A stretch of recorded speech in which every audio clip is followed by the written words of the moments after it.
Swinging a high drive into center field. Hits at the wall. It is gone! Casas does it again. It's gone! It's into the bullpen! This game is tied!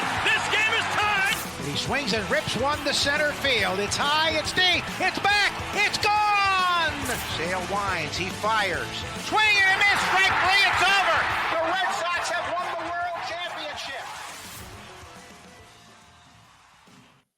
All right, let's get going. Play Tessie episode 258. This is the official Red Sox podcast of WEEI. Before we get going, hit that subscribe button wherever you get your podcast. Rate 5 stars. Apple, Odyssey, Spotify, wherever you get your podcasts. Find us on WEI's YouTube channel. You can subscribe there. Hit the thumbs up on all our videos. We got the Play Tessie playlist there. You can find the videos there. Hit the thumbs up. And then find us on the socials at Play Tessie on Twitter, Instagram, and TikTok. Here with Sammy, here with Pat. It's Gordo. And Sox coming off back-to-back wins. We're recording on Monday night after a good, well-fought, grinded-out win against the Guardians in the first game of the series. The day after they took the final game against the Pirates, and thankfully did not get swept in that series. But you're right back on track here with 2 straight wins. 3 games up on the... Okay, you're tied with the Yankees atop the wild card. You're 3 games up on the Mariners, and then you're 5.5 games up for a playoff spot on Texas. You go to the division, you're tied with the Yankees for second place, and you're both 2.5 behind the Blue Jays for first. And so, obviously, that has to be the vision right now. And it's not to say that not winning the division is a failure or anything. We've had this conversation before, like, what's your goal? But realistically, the Red Sox are going to achieve the season that we need them to this year, which is getting to the playoffs. They're going to be in the playoffs. This team is a very good team. But one thing before we get into the standings conversations, because we'll start off there.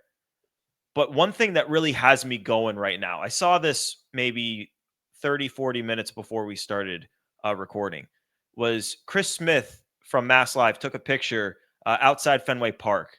And I'm sorry, Joe, I should have sent it to you. It's on his Twitter. But it's of 2 hours after the game. He's written his article. The writers, they stay after the game for a long time, and then they leave. And Chris Smith must have been walking by the exit where the players park their cars, and hundreds of fans, multiple hours after the game, still hanging around there. And to me, it's a sign clear as day, the love affair that this city, the fans and the players have with each other. And the players, it goes to the fans.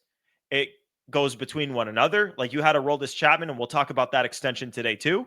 They extended Aroldis Chapman for at least another year, maybe 2, probably 2. And, he talks about the chemistry that the guys have as a group. And to me, it's no wonder that we see these players continuing to sign extensions. They've had 4 extensions signed with players since opening day, when usually we see none. Usually it's spring training, and then you just don't hear about extensions again until the offseason, and more likely next spring training. But I think the fans can sense the special era of Red Sox baseball that is just that you're just scratching the surface of it this year. Like, this is just the beginning. Like, whatever you're seeing right now, the guys on this team, they're going to get better. They're going to get more guys coming up. They're going to get more guys in free agency via trades. Like, this is the beginning iteration of this great era of Red Sox baseball that we're about to see. And to me, I'm so happy that the fan base can see what's happening right in front of their face, because you flash back to other really good seasons the Red Sox have had, it really hasn't felt like the players are rock stars, at least since like the 04 to 09 stretch. But like right now, like, well, some of these guys are kind of starting to get into that territory where like you could see them growing into that at some point in this era. So it makes me happy to see, and I'm glad they got a couple of wins. I'm glad they're going to go to the playoffs. Like, obviously they lost 2 to the Pirates, but just I'm really happy with the beginning of this era and what it's looking like it's going to be. Right. This season, 2025, feels like a year we're going to look back on years from now and point to it as the start of this new era of Red Sox baseball. And you can feel it, and the fans know it. Like you said, Gordo, we were at the game Friday night, Tolle versus Paul Skeens. That felt like a playoff game. That felt like a playoff game with the Pittsburgh Pirates in town. That's a special kind of energy. And I agree with what you said at the top of the show, Gordo. I'm more so focused on the Red Sox winning the division. It's great that they're probably going to make the playoffs. I'm thrilled about that. I said all year long, just make the playoffs and I won't complain. But there's two reasons I really like the Red Sox odds of winning the division. One, actually, let's make it three. One, the Yankees schedule is brutal coming up. They have the Astros coming up next, and then I believe Detroit, Toronto, Red Sox, something like that. But the Astros are next on drop day. That series starts Tuesday night in Houston. Second, the Blue Jays. The Blue Jays. We all thought they'd be better than expected. But if you were to point to one thing that you were a little concerned about, it's not the lineup. The lineup is good. It's not the rotation. The rotation's deep, and it has ace-ish type guys at the top, especially now with Bieber. The bullpen. The bullpen is becoming a major issue for the Blue Jays, who are in first place in the AL East right now. Jeff Hoffman, who was their big signing, big-ish, him and Santander, in the offseason, his ERA is up to 5.02. So that's how much he's struggling. He looked great to start the year. And you go back and you remember that the Orioles and I believe the Braves both passed on him because they looked at his medicals and it didn't look good. Blue Jays take him. He looks great to start the season. And everyone's thinking, what did Toronto know that those two teams didn't? Maybe it's what did those two teams know that Toronto was willing to look past? Because that guy's struggling. Sir Anthony Dominguez, their other back-end guy, he's solid. Brandon Little, solid. Varland, solid.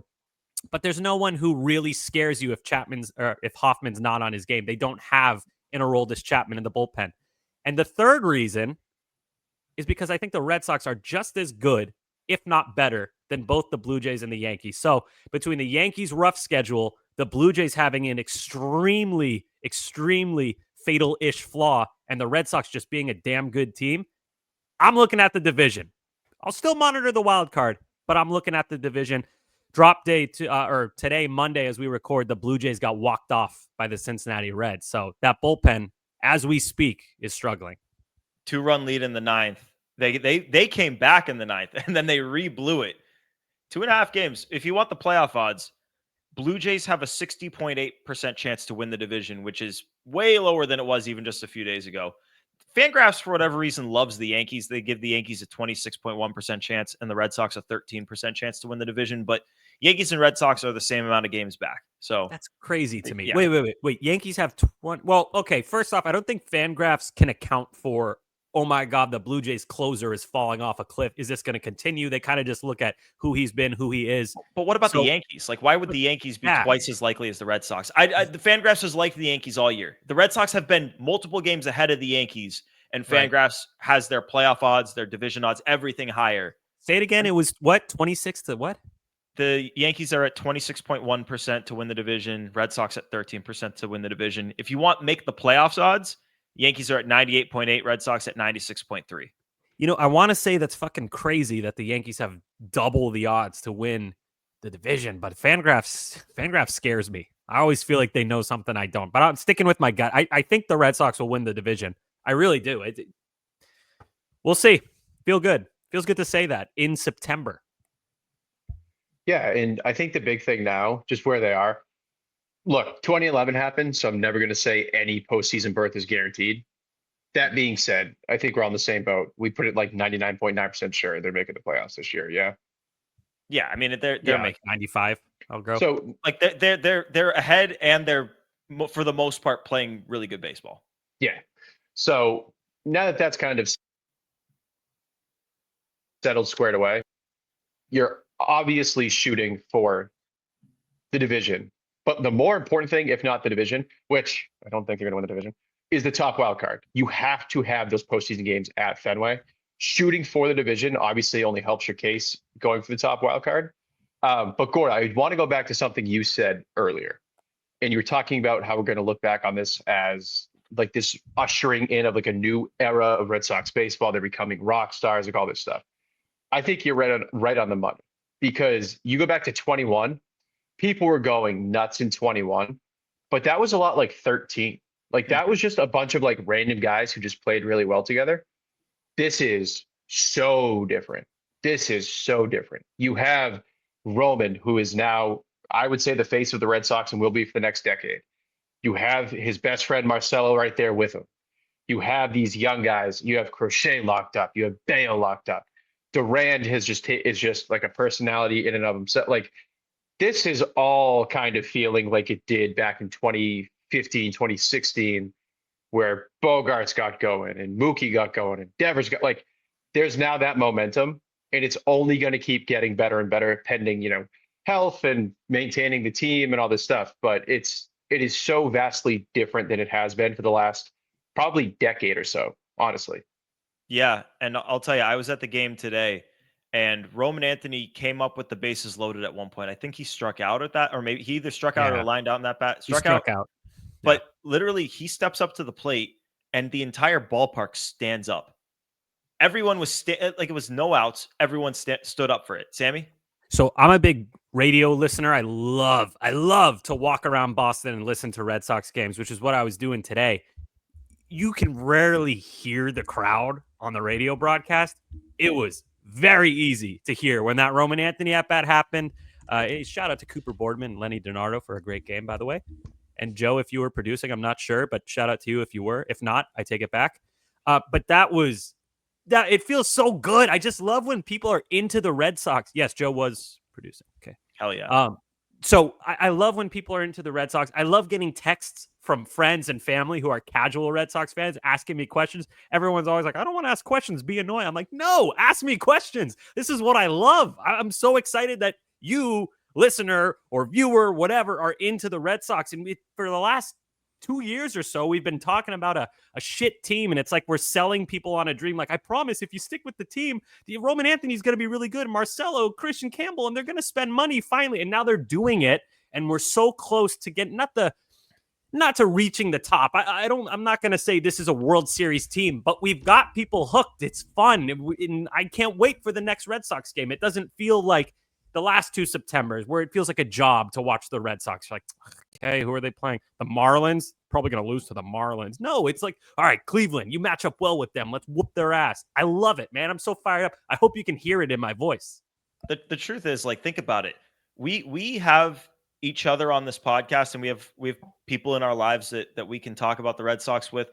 But like, I think about it sometimes. Like, if I didn't have you guys in this show, how few people I would have had in my life as locked into the Red Sox as I am to talk about the team with the last few years, because no one was locked into them. And I bet there's a lot of people listening to this show that for the last few years haven't necessarily had people to talk Red Sox with, because no one wanted to be locked in with the team with the way they are. But Sammy, you're right. Like, I've got a bunch of people in my life, casual Red Sox fans who want to get more into the team, that text me about the team. And I love it, because I love sharing this passion with friends and family. It's this is the way it should be. This is the way it was when I was growing up. And I thought that's just the way the town was, but maybe it was just a symptom of how good the team was at that point. But I love that we're back there. Pat? Yeah. I think I'm having more and more people reach out to me who are like the most casual Sox fans. Like, in years prior, they could probably name 7-8 guys on the team. Like, I have people who, those same people are now texting me being like, are we fucking serious? Why is Hicks warming? Like, that kind of stuff. Like, that hasn't happened. That hasn't happened before. Like, those same people weren't texting me in 22 being like, oh my God, they called up Kyle Barraclough for this game. Are we serious? Like, it just wasn't a thing. It just wasn't a thing. And then now that the more like casual fans are going to more games, following the team more closely, able to like recognize these guys. And Gordo, like you said it again, and I'll go back to it, is like that rock star thing. Like Tatum, rock star in Boston. Drake May, rock star in Boston. Pasternak, Marchand, like all these guys are just rock stars. You're getting to that point. Okay, here's a good comp. Ready for this? Yes. Think about, so Bayo came up what year? 2022? Yeah. Okay. 2022? Yeah. So one conversation that we had on our last show, and it's been a while since it feels like it's been forever since we've dropped the pod. There are so many things that we haven't talked about yet. We're going to get into all of it, everything that we've missed with this weird layover that we literally just did because like no one was at work, and we didn't want to drop a pod with like a 1:00 game. We'd rather just drop it on Tuesday when everyone goes back to work. But we were talking about, who is better or who was more highly touted at the time that they came up, Bayo or Tolle. And people forget how high Bayo was ranked in the system, but Tolle has so much more hype around him because of the team that he's entering himself into. Right? Like, yeah, he's entering a. God damn it, dude! I was gonna let that one slide. I didn't even laugh. No, Tolle is, what'd you say, entering himself into, he's entering a playoff race, and it's his debut. I mean, Gordo, you know, tell me I'm wrong. That felt like a playoff game on Friday night, and it's a friggin' game against the last place Pirates, and the place is jumping. Think about this.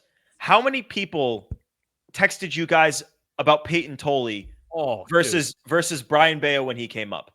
Oh, it's not even close. No day difference. Quadruple. Yeah. So like, and we can talk about. Sorry, I had a friend text me. Shout out to my friend Mitch. He's a Red Sox fan, but he's not insane like we are. He texted me that night. I'm all the way back in. I'm ready to get hurt. That's what I want. I want people ready to get hurt. I want people to be mad when the Red Sox lose. Not, oh yeah, of course. The ownership sucks. They don't know all prospects. All they care about is no, I want people. Let's all feel the pain if and when they get eliminated in the playoffs, or maybe we don't feel the pain. Who knows? That's the mystery that we've been missing. We've known the ending of every season for the last few seasons. We've known they weren't going to win. Now there's that little inkling. Maybe they will. Maybe they'll go far in the playoffs. Who knows? But be ready to get hurt. That's good pain. We want that. When the Red Sox are good, I don't think there's another team in Boston that can kind of rally around like everyone does the Sox. Like, even when with the Bruins in 19, they had that cup run. They were the best team in literally the best team in NHL history. Went to the cup, and obviously, 2019 they lost the cup. A couple years later, they had the best team in the league. Sorry. Yeah, 23. 23. I knew that. And there were, like, obviously people are tuned in, like they're aware of it, like whatever. When the Celtics are good 2 years ago and they won it, like people rally, whatever. When the Red Sox are good, there's nothing like it in Boston. Everybody is wearing a Sox hat. Everybody knows who they're playing, when the next game. It just transforms the city in a way that no other sport in Boston can, and it's the best thing in the world. And I think people have wanted to be into baseball. Like during the World Series last year, I saw a ton of Dodgers hats, which is like the secondary team, because that's the team that's playing the Yankees in the World Series. People were into it. And I remember thinking last October, like, God damn, like, it's funny that people are trolling and rooting for the Dodgers. I'm rooting for them. I hate the Yankees, but I wish these were Red Sox hats. We're in Boston, and this is a good, consolation. But this is the type of baseball I love, regardless of how it all ends. This is fun. Well, it's like every time you look away, something comes up. Like if you want to talk about, we're in the dog days, bang, Payton Tolle comes up and he strikes out 8 through 5 1/3 scoreless innings before Greg Weissert lets in the 2 runs, and now it ruins the line. But we watched that game. You saw how fucking good Payton Tolle is. Like, that's going to be, I mean, we'll see what they do innings. They're clearly going to be careful with him, but like for the next 6 years after this or more, if they extend him, which is like before we would talk about, like they're not going to extend any, but now it's like they're extending everybody. We're sitting there in the radio booth on Saturday, like, when's the Payton Tolle extension? Because that's just what they've been doing. But you watch that. We're in the August slog. Yes, we're super locked into the playoff race, but it's like, okay, now people know the team is good. It's what have you done for me lately? What's interesting now? Well, here's Payton Tolle. He's going to shove it up your ass for 8 Ks and just dominate the Pittsburgh Pirates. And then, they lose a couple of games. Bang. Here's an extension for Aroldis Chapman from the fucking clouds. Like, this team has been fascinating from the jump this year, from the highs of these types of things to the lows of trading your best player coming off a 6-game win streak. This season has been captivating.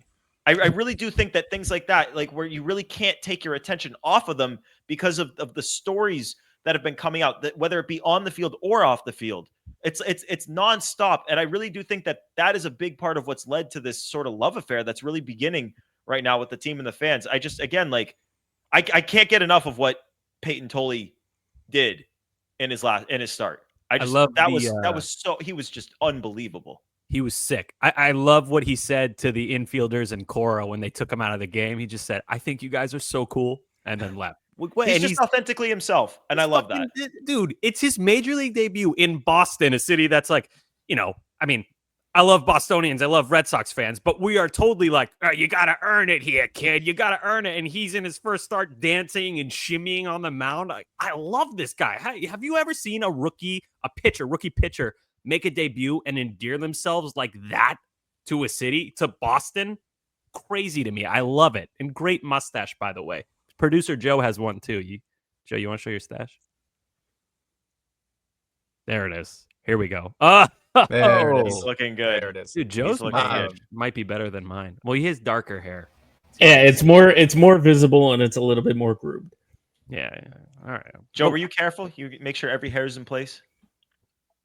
No, I just made sure like none were like, because like, I mean, Gordo, you don't know, but when you have facial hair that goes like, it starts to touch your lip a little bit. You gotta like be very precise. Every morning, Joe. Every morning, I do my upper lip every single morning because I can't stand that. My ADHD goes crazy if I feel my mustache touching my lip. No. Pat? There was a quote. I actually just heard it today for the first time that slipped through the cracks, and it's fucking awesome from Payton Tolle. I can't remember if it was in single A or double A, but he told the manager there, if I'm not competing, that means I'm dead. I fucking love that. Like, that is like the equivalent in my brain of like when I was like on the fence with like the Will Campbell pick, and I'm like, I don't know. And he, through his tears, he goes, I will fight and die to protect my quarterback. I'm like, I'm sold. This guy's a Hall of Famer. Like that. I'm a sucker for good quotes. That is right up my alley. I am. And he's a quote machine, and it's not even like, it's not in a look at me kind of way. He's just, again, he's authentically himself. And it's you see it in the video of him getting called up, and he can't help but cry a little bit. Like, you see it on the mound when he's willing to show his excitement. And it's just, I think Sammy said it. It's like, you do not see that with guys making their debut. It's okay, how can I come up here and make sure that I fit in and don't draw too much attention to myself? Because, hey, there are vets on this team that have been here for years, some more than a decade, on this team in this infield. And it's like, okay, I need to do my job and be good for them and stay out of the way. And that's generally how this game is played. But with him, it was the opposite, and not in a look at me way. He was just authentically himself. And I really do think he's going to be a fan favorite because of how he carries himself in that way. You know who deserves a ton of credit for all of this? The clubhouse mostly? Jarren Duran. Jarren Duran spoke the other day about how when he came up with the Red Sox and he got to the big leagues, it was a little bit uncomfortable, kind of that you're a rookie, you got to earn it kind of thing. And he said now what he wants to do, now that he's the veteran in the clubhouse, he wants to make it a welcome environment so guys do feel comfortable when they come to Fenway for the first time. And we forget, we grew up in the New England area going to Fenway. I've been there a million times, and I could tell you every part of the ballpark like the back of my hand. But these guys like Payton Tolle, who are from a different state and might have never been to Fenway, and you're pitching on the mound that night, that's got to be so intimidating, exciting, all these big emotions. And to have a clubhouse where it's welcoming and they're supporting you and not telling you, you got to earn it. By the way, there's 37,000 massholes who are hammered screaming at you while you're trying to earn it. Good luck, kid. I think it's a really good thing. And we've spoken before about, is Jarren Duran a leader? Is he not? Is he somewhere in between? I think this points to really good leadership skills, that he wants to create an environment that's welcome for rookies, especially on the Red Sox, a team that has a lot of young talent. We've spoken about all of them ad nauseum. So credit to Duran for that. I think that's really big and a great sign of maturity as well. And not for nothing with Jarren. I mean, we go back to that picture with Chris Smith took of the fans waiting outside.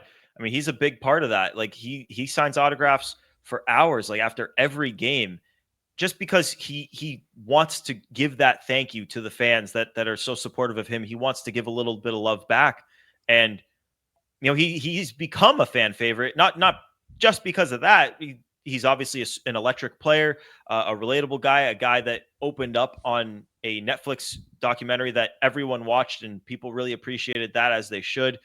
And yeah, when he pinch hit today, another at bat where the entire ballpark stood up to watch his at bat, because I'm sure there were a lot of people that were really disappointed today when they came out to the ballpark and he wasn't in the lineup. Well, guess what? No, now you get to see your guy, and people showed him a ton of love.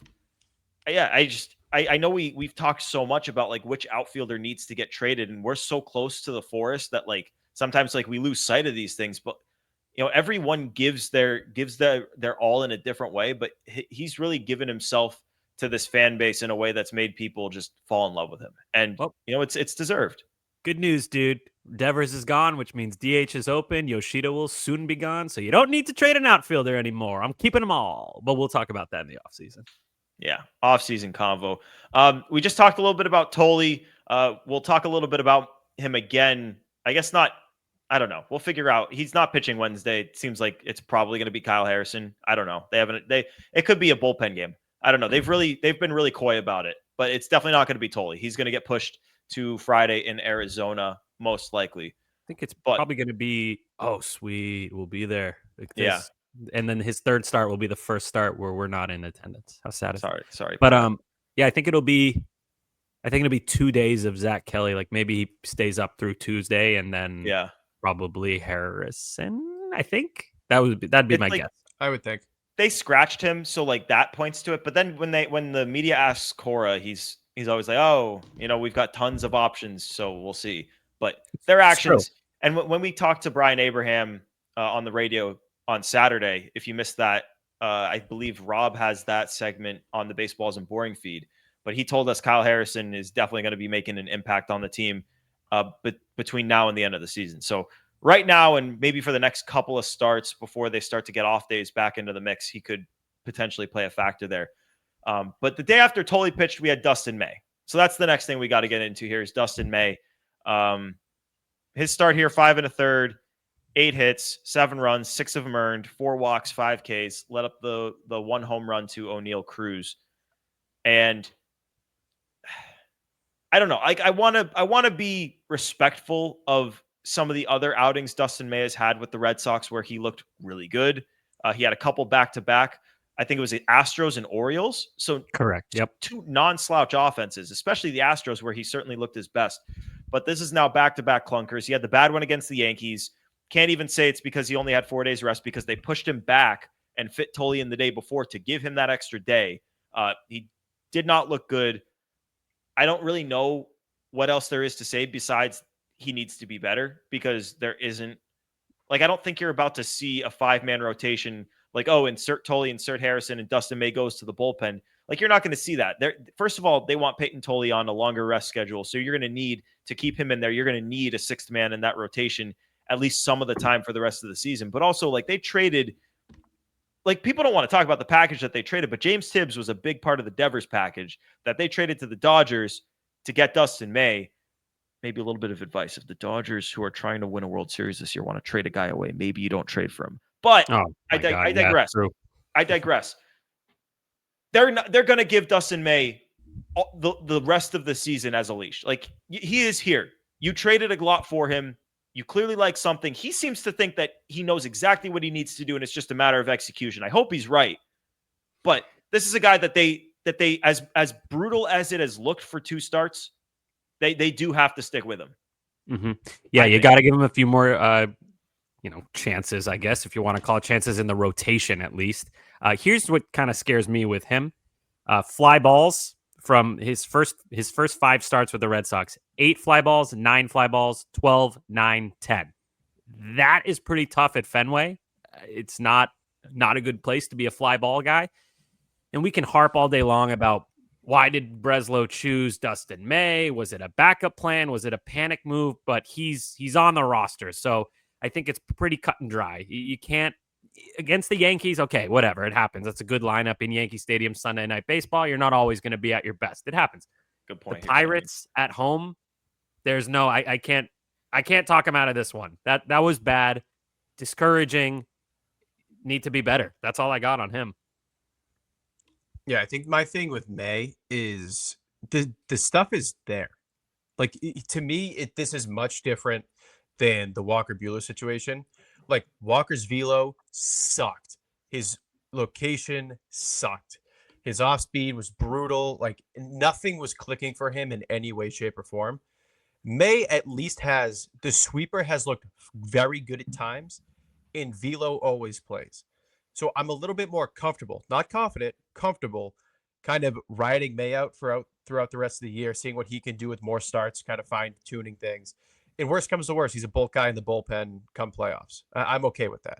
Yeah, I mean, he's also a different. guy whose stuff you maybe would feel comfortable trusting in a bullpen role, even in a Yeah. non-bulk bullpen role in the playoffs.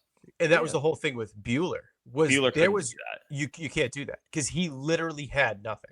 He was throwing at 91, 92, couldn't locate it. The curve was just kind of getting flipped in there. It was either in the dirt or hung. His cutter was ass. Like, there was nothing going for him, and no trait that would have helped you out of the bullpen had you kind of given him expanded time out there. But like I said, May's different to me. Like, there are things there, sorry, that you can use, that you can tweak, that can be useful out of a pen, or at least to give you 3-4 innings and kind of like a bulk opener role. And like that's where I'm at with him right now. So May has pitched out of the bullpen before. It's not a big sample. 13 games, 26.1 innings, 2.73 ERA. So, it's not like it would be a completely foreign role to him. I agree with everything you said, Pat. Buehler in the bullpen, like I said, when that was the direction the Red Sox were going, I said give him a few chances and then launch him to the sun if it doesn't work. Completely different than him being a starter. With May, I feel like what you said. The stuff can tick up. He's a big dude. He's younger than Buehler. Yeah, I think I would feel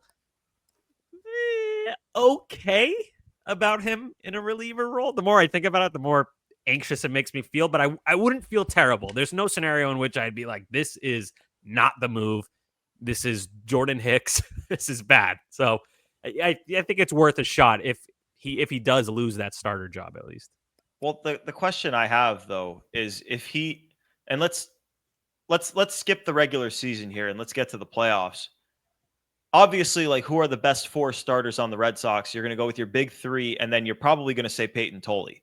But and we asked Brian Abraham about this on the radio, Red Sox director of player development, about Tolle's workload, and he said it's not necessarily an innings cap, but there are sort of signs they can look for to see when he's kind of starting to wear down, if he's going to do that. Didn't really get into specifics, said he didn't want to tip his hand to other teams potentially. But Payton Tolle has been pitching all year and is, Sammy, correct me if I'm wrong, is he right at his career high in innings? Yeah, I think he's from college. He's probably past it. He's past it. I'm 99% sure he's past it. Either way, he's right in that ballpark. Right. So worth monitoring. So it's like, come the playoffs, I don't know if Payton Tolle, I don't know if he is going to be allowed to start games. So if he's not, if you need a 4th starter, I mean, we're going to get to see some of what Kyle Harrison can do, but if Kyle Harrison isn't better than Dustin May, unless you're going to bullpen, maybe that's the move, is they'll bullpen those games. But it really does feel like, to me, you either have to push Payton Tolle past levels that you thought you would have to at any point in this first 2 years, not to mention his first year. You go with Dustin May, you go with Kyle Harrison, or you go with a bullpen game. Those are your only options to me. I mean, I think right now in my head, playoff rotation is Crochet, Buehler. Hell yeah, brother. Whoa, yes. He's the number 2.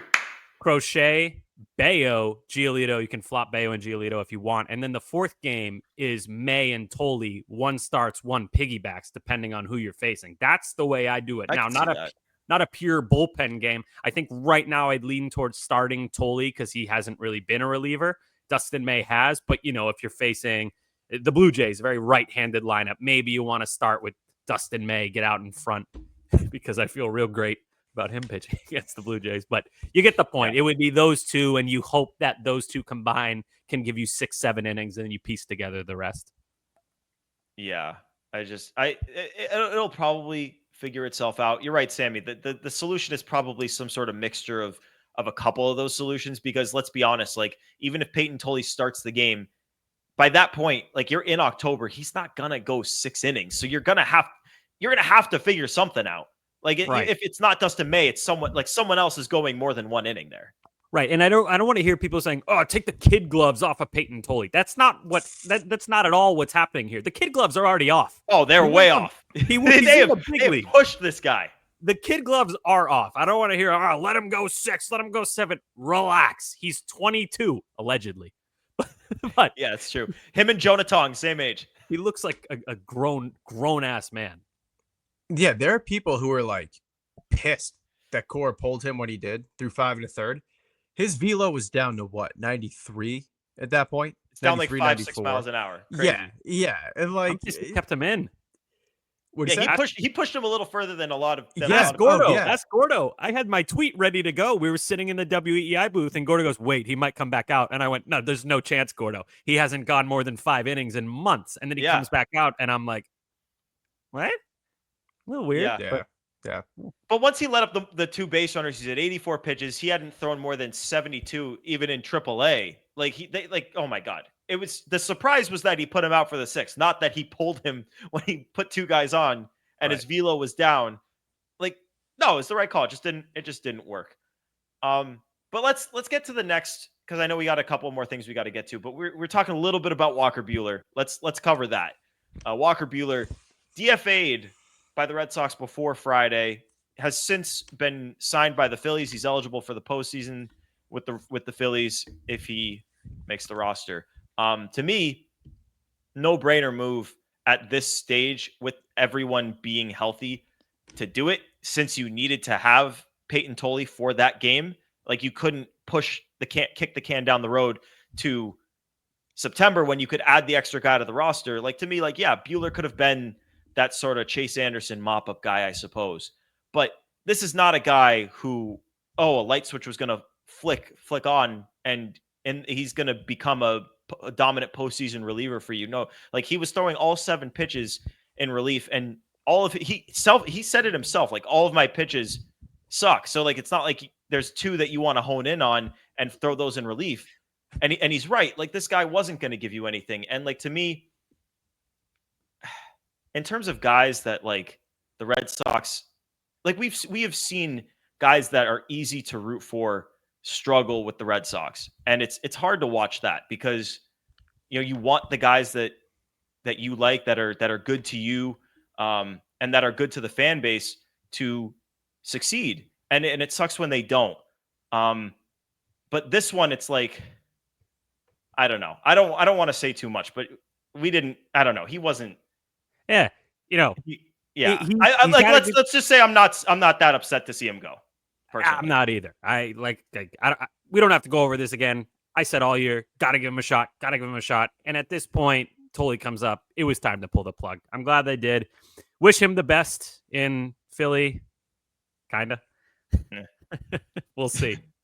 Pat. Yeah, and I think it was different too from he wasn't like a Sandoval or a Przinsky. He wasn't someone that the whole fan base despised because he was a piece of shit. He just stunk. You know what I mean? No harm, no foul. 1-year deal. Whatever. See you later. No, I thought you meant Patrick Sandoval. I was like, who no. Oh, Pablo. Yes. Yeah, I mean, not a gut punch, not crushed over it. See you later. We've never had a more muted reaction ever in our group chat. It was just like, okay. Bye. And it's to put it in perspective, this is a big name in this landscape of baseball here being DFA'd. Or not DFA'd, released. This isn't it's not a small deal. Yeah. It's not that.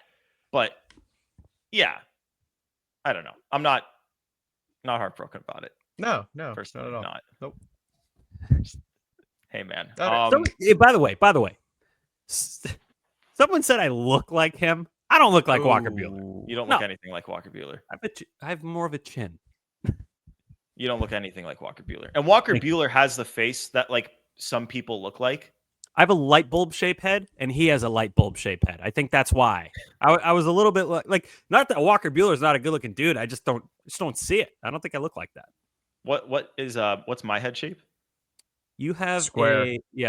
Square. And then Pat is kind of egg. Egg? I thought Pat is more circular.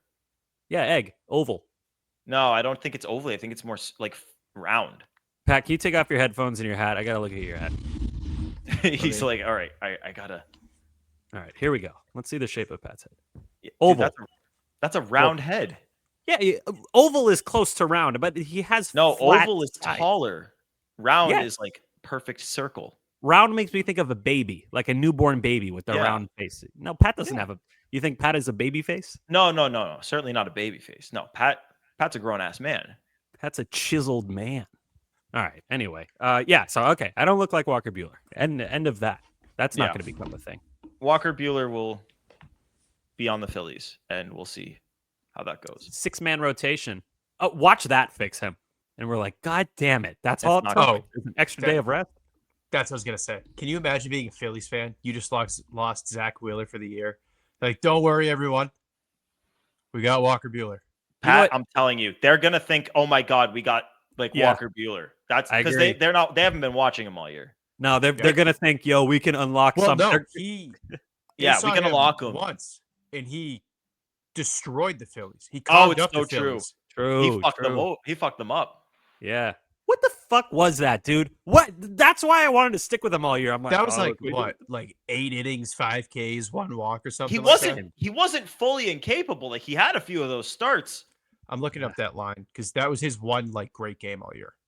Yeah, no, but it got to a point where it's like there are other people in this organization where you can have legitimate faith when they go out there that they're going to give you a good start. Whereas Walker Buehler, it's like, hey, he's probably not going to. It's in there, maybe. Yeah, whatever. C'est la vie. Philly. He went 7 innings, 2 runs, 1 walk, 4 Ks. Like, where did that come from? Oh, that's crazy. That's basically like a slightly longer version of what Payton Tolle just did. And we acted like that was like, holy shit, oh my God, this was unbelievable. He can do this. He can be in this rotation. He can pitch in the playoffs. Oh my God, I don't know. Whatever. He's gone. He's not on the Red Sox anymore. He's never going to pitch for the Red Sox again. The Walker Buehler experience is over. Well, you could get him on a cheap deal for 20. No, I'm just kidding. Do you guys want to hear his worst stat line? Yeah. Is it the Angels? You would think he somehow got out of that with only 5 innings or 5 runs. Not bad. His worst one was actually at Seattle in June. 3 1/3, 8 earned, 4 walks, a home run, 2 strikeouts. So, and that's against the Mariners without Josh Naylor and Geno Suarez. That's the bad lineup Mariners, not the good one. And it was in Seattle. If J-Rod was hitting 210.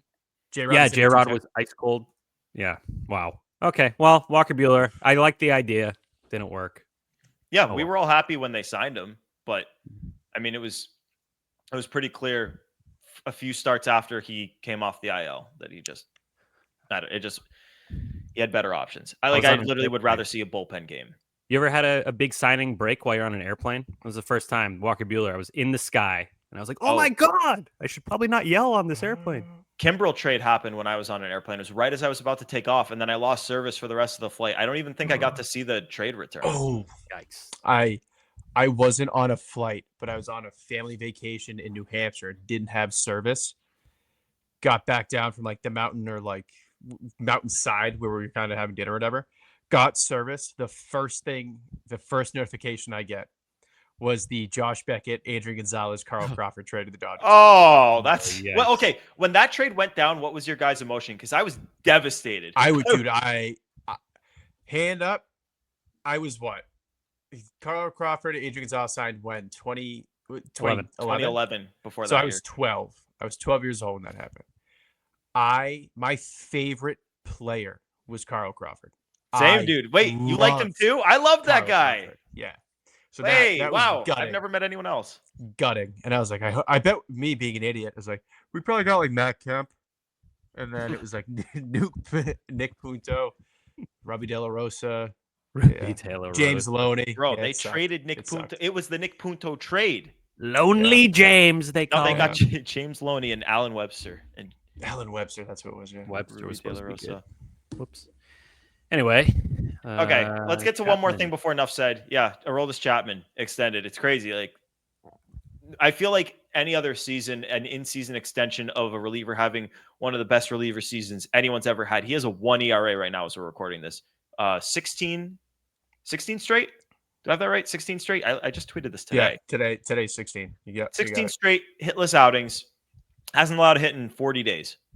Unbelievable. And he signs an extension with the Red Sox, and it's a year at $13 million with a vesting option for another $13 million if he hits 40 innings. And for perspective on 40 innings, he's at, I believe, 53 or 54 right now. So basically, he has to be relatively healthy next year, and he has to finish the year healthy. That's another stipulation there. But good chance this thing turns into a 2-year, $26 million deal that is perfectly well-deserved with the season that he's having.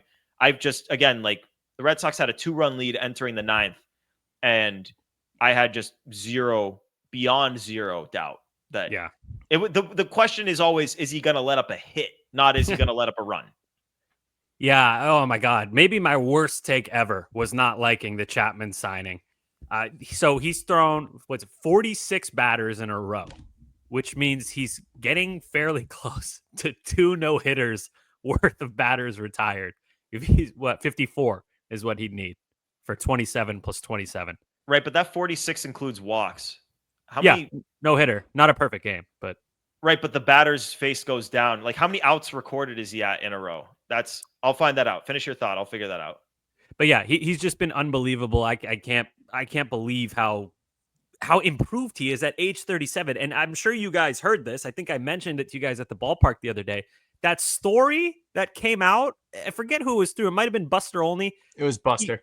Buster spoke about it at least. Chapman had like some sort of epiphany pitching to Connor Wong when Connor Wong called for an inside fastball. And Chapman's like, dude, I never even thought to throw an inside fastball. Normally I just throw it. And everyone was kind of like, what? You don't aim the pitches? Maybe it was. I think it's not. I don't think that was. I know Buster said that. I don't think it's true. Who knows, man? Chapman's a weird dude. So maybe it might be true. If that is true, that's absolutely insane. He was just friggin' zipping it in there at 105 when he was 22 years old. Now he's doing it at a much slower 102. Nice and easy. So yeah, just crazy season. Unpredictable. You're a liar if you're saying you saw this coming. I can't even talk. He's so good. I'm losing my mind. But yeah, not an ounce of nerves in the 9th inning when he's in the game at this point. Whoa. Devour feculent. Yeah. By the way, the batters, it's 42 outs recorded. So yeah, but no hits. I'm saying not a perfect game, but 42 outs. 46 includes 4 walks. Okay, so he needs 42 outs. 12 more. So that's 12 more to get 2 no hitters. 4 more outings, 4 more clean outings with no hits. That's not unattainable. Why does the 46 batters include the walks? That's kind of weird. Because it makes it look better.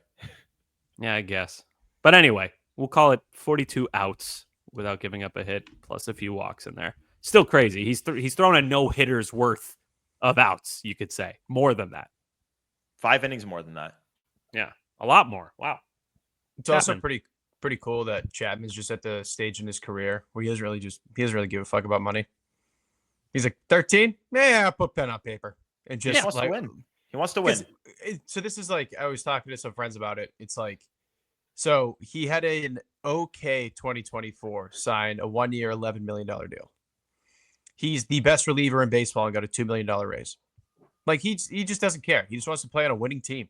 Like that's where he's at in life. And I'm glad he's doing that with the Sox because I think he would have gotten a pretty good payday if he hunted for like the biggest contract he could get this winter.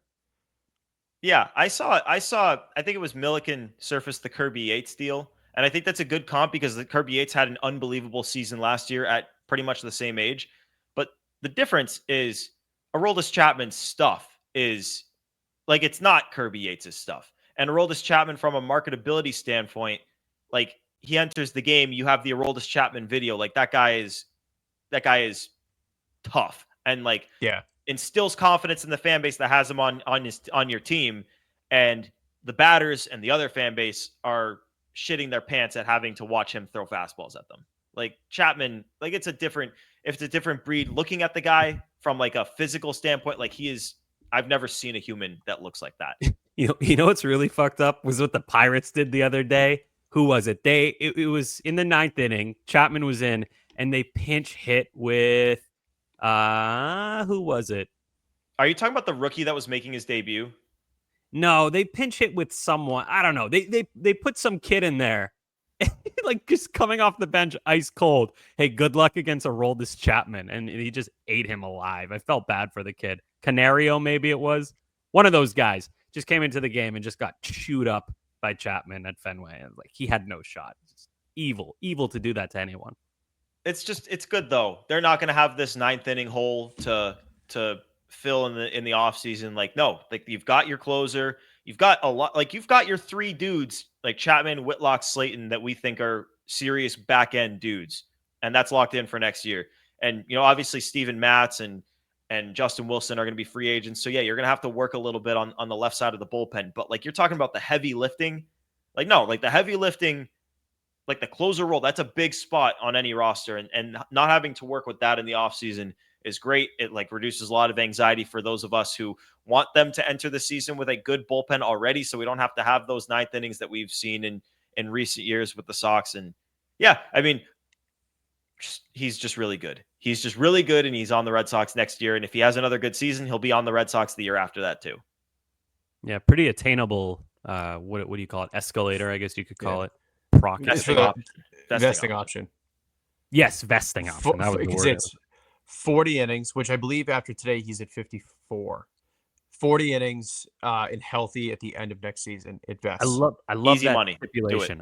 I love that if he's healthy. That's great. That's incentive for everyone. So good stuff. Craig Breslow with these extensions. Well, okay, that's one thing. Before we get to enough said, how awesome! Like we've had so many straight years of Red Sox executives in the front office and ownership. They just kind of like sit on their hands and kick the can down the road as far as they can on everything. How awesome has it been this year to see them act with the amount of urgency they have, at least when it comes to extensions? Like nice.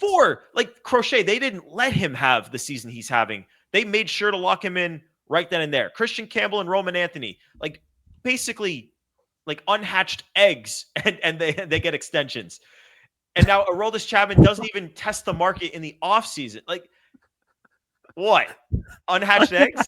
Unhatched eggs? Well, that's what they are. They're basically, they're little chickens, and they're poking their beaks out of the egg. That reminds me of when the Rockies debuted their Triceratops mascot, and he came out of an egg on the field, and people were like, "Oh, interesting." It's like when Wally came out of the monster and got booed in the 90s. One of the best moments in Boston history. Wally getting booed in his debut. Bostonians just like, I don't know what the fuck that is. Boo!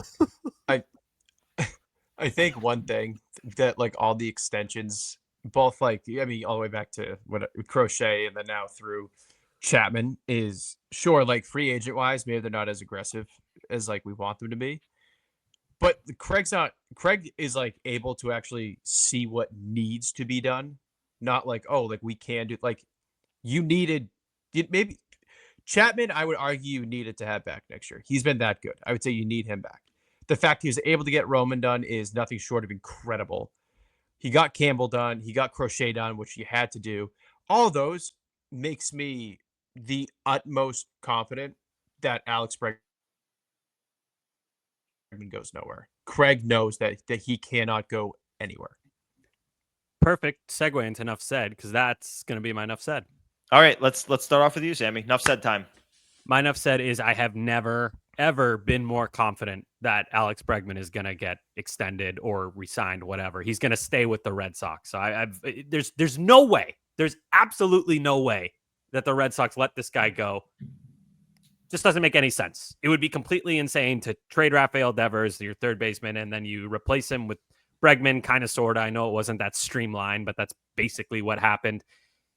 And then let him walk. He also very clearly wants to be here, and he has a Sam Adams commercial. You cannot let that guy walk. And I think there's like... Hold on. Pat, what is that face? What is that face? Come on. You don't think... Brad Marchand had a Sam Adams commercial right before he got traded. Yeah, it's very different. The Bruins were terrible, and Brad Marchand had a Sam Adams thing. He had a thing for years too. So this is don't do a Sam Adams curse. That's not a thing. But yeah, Sam Adams curse. no such No, thing. he's not going anywhere. I'm chance. unbelievably confident. I seriously, I worried about Xander Bogaerts all the time that year. I worried about Alex Cora. I do not worry even a little bit about Alex Bregman. He is. He also might not even opt out. Like we'll see. Yeah, I think he probably will, but like it's certainly not a given. That's another example, Gordo, of Craig getting shit done. Is the Cora contract too? It goes back to last year. No one thought he was signing an extension. Yeah, you're right. You're right. Pat, you got enough said? Quicker picker. I do. Not much to say. Just and UNC just threw a pick 6. Perfect timing, because right before the game started, I'm watching UNC TCU, Belichick's coaching debut. They pan up to like the box seats. There are so many famous people there. It's Michael Jordan, Julius Peppers, Lawrence Taylor, Roy Williams, Randy Moss, Mia Hamm, Aaron Boone. And then just sandwiched in between all of them is Bill's like 27-year-old girlfriend. And it's just the weird, like she's so Aaron Boone? Yeah, Aaron Boone's there. Did he go to UNC? I believe he went to UNC. Oh, okay. Makes sense. It was just weird. I was like, it was just Aaron Boone. I'm just going down the line. I'm like, holy shit, look at it. Is that Jordan? Like, she's just so out of place on the box. Just cracked me up. I don't like her. She scares me. You do know, Pat, that like she registered for the trademark Gold Digger. Yep. I saw that. That's crazy. Yep. To make jewelry. To make jewelry. Yeah. Yep. What a gold digger move. Wait, Boone did not go. He went to USC. Oh, so I wonder why he's there. Big Steve Belichick. Where's the game at, Pat? Is it in? It's at UNC. It's at Chapel Hill. Where are the Yankees tomorrow? Houston. All right, that's weird. I don't know. I got nothing. New York Post is gonna rip him. They're gonna write some wrong Boone or something like that. Joel Sherman's gonna have his head. Yeah. All right. My enough said. I guess I have 2. Shout out to the 22% of people on my Twitter poll who also did not know who Paul Bunyan is. I stand by that, and I'll take my lumps. I'll take my punishment. I sang the Paul Bunyan song on the radio, and then Pat posted it on Twitter without even the slow piano music. So I just look like I'm bumbling around like, it was a Turpin Tall Bunyan. I don't know. Bunyan? Yeah. Hey, Paul. Hey, Paul. Hey, Paul Bunyan. No. Sammy, if you and Pat agree, do you think we need an intervention for Gordo? Because Paul Bunyan, to me, took it way too far. You said that, Joe, but what is the intervention? Are you going to like sit me in front of a TV and like go over the history of television movies? The three of us are going to get together and put down a list of movies, TV shows, everything that you need to know. Okay, here's what we're going to do. You guys can come up with a list of 10 movies or TV shows. And no, you need more than 10. No, because like I can't do it all. Like, this is a good start. Start at 10. Have you seen Borat? You got to see Borat. I've seen Borat, but I remember nothing about it. All right. I've seen Bruno, and the only I'm not gonna talk about the only scene that I remember from that. Yeah, that. That's the only thing I remember. It's like traumatized. I was a kid.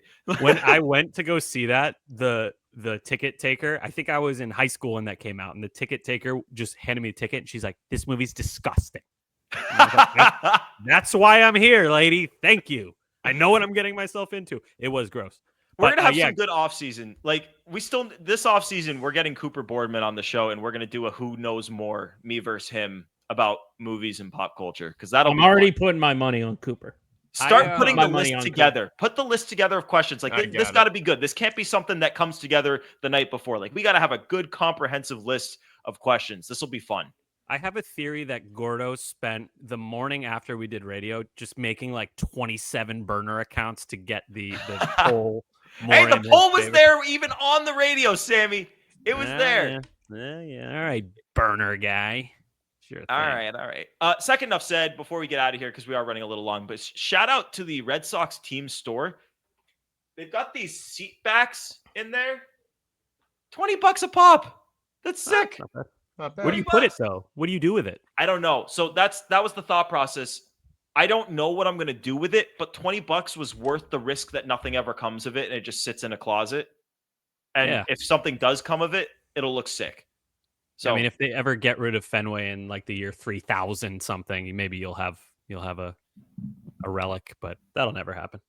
I wanted to buy like a full usable seat, but they cost so much money, and they tell you that you probably also shouldn't even sit in them. And I was like, okay, like probably shouldn't do that. Wild. The most uncomfortable seat on the planet would be a Fenway seat in your home. I almost did it. I really did, but I didn't do it purely because I couldn't sit in it. Like I need to be able to sit in it. Yeah. All right. Well, maybe next time. Okay, let's wrap it up. We did go a little long, but worth it because a lot has happened, and we went like an extra day between recordings. But shout out for you for making it to the end. Appreciate you tuning in to episode 258 of Play Tessie. Remember, hit that subscribe button wherever you get your podcast. Rate 5 stars. Find us on WEI's YouTube page. Subscribe there as well. You can find the Play Tessie podcast playlist there. Hit the thumbs up on all the videos in there. We really appreciate it. And then you can find us on the socials at Play Tessie on Twitter, Instagram, and TikTok. As a reminder, schedule for this week. We dropped this episode on Tuesday. We're dropping another one Thursday. And then we got an interview coming on Friday. So eyes out for that. We'll be very excited for that one. But for Sammy, for Pat, for Joe producing, it is Gordo here. Sox coming off a couple straight. Got 2 more with the Guardians before an off day and then off to Arizona. It's go time, baby. Here we go. Thanks for tuning in. Peace.